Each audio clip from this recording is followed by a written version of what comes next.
Restaurant में मिलने वाली सब्जियों की रेसिपी हर रोज़ बताता हूँ, पर आज मैं खुद कुछ घर का बना हुआ खाना चाहता हूँ क्योंकि रेस्टोरेंट का खा खा कर मैं भी बोर हो चुका हूँ।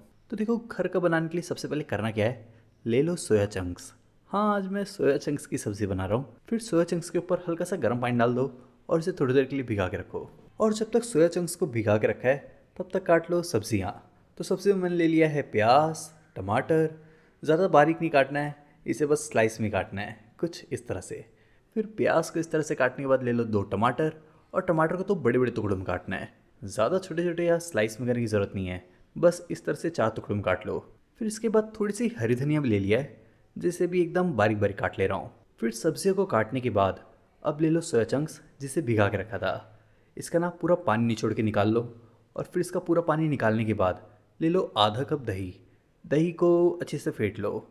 और फिर दही को फेंटने के बाद डाल दो इसमें 1 चम्मच अदरक लहसुन पेस्ट, 1 चम्मच लाल मिर्च का पेस्ट, थोड़ा सा टेस्ट के हिसाब से नमक, आधा चम्मच जीरा पाउडर, आधा चम्मच धनिया पाउडर, और थोड़ा सा लाल मिर्च पाउडर भी डाल दे रहा हूँ। और अगर आप ज़्यादा तीखा नहीं खाते तो आप लाल मिर्च का पेस्ट स्किप कर सकते हो। फिर इन सबको ना आपस में अच्छे से मिला लो। और इन सबको अच्छे से मिलाने के बाद जो सोया चंक्स को भिगा के रखा था, अब उसे इसमें डाल दो और इसे मसालों के साथ अच्छे से मिला लो। इसे मसालों के साथ अच्छे से मिलाने के बाद इसे आधे घंटे के लिए फ्रिज में भी रख देना। फिर इसके बाद क्या करना है, ले लो एक कढ़ाई, और कढ़ाई में डाल दो लगभग आधा कप तेल। तेल को गर्म होने दो, और जब तेल अच्छी तरह से गर्म हो जाए तो जो स्लाइस में प्याज काट लिया था अब वो डाल दो। अब प्याज को ना लगातार चलाते रहना, और प्याज को तो इतना पकाना है कि प्याज एकदम ब्राउन हो जाए। और प्याज को ब्राउन करने के लिए ना गैस का फ्लेम हमेशा मीडियम पे रखना, और इसे लगातार चलाते रहना। और जब इस तरह से प्याज पक जाए तब उसे निकाल लो। फिर ले लो मिक्सी जार, और मिक्सी जार में यही ब्राउन किए हुए प्याज डाल दो। साथ ही साथ डाल दो इसमें टमाटर, जिसे 4 टुकड़ों में काट लिया था। फिर डाल दो थोड़े से काजू और पानी। पानी मैंने लगभग 1/4 कप डाला है। फिर इन सबको ना अब अच्छी तरह से घुमा लो।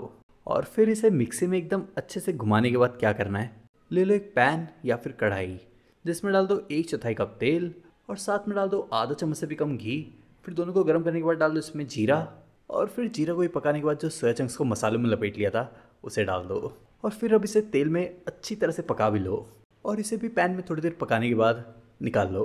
और अब क्या करना है कि कढ़ाई में डाल दो 2 चम्मच तेल, जिसमें डाल दो बहुत थोड़ा सा जीरा, एक तेज पत्ता, और जो मिक्सी में घुमा लिया था वो भी डाल दो।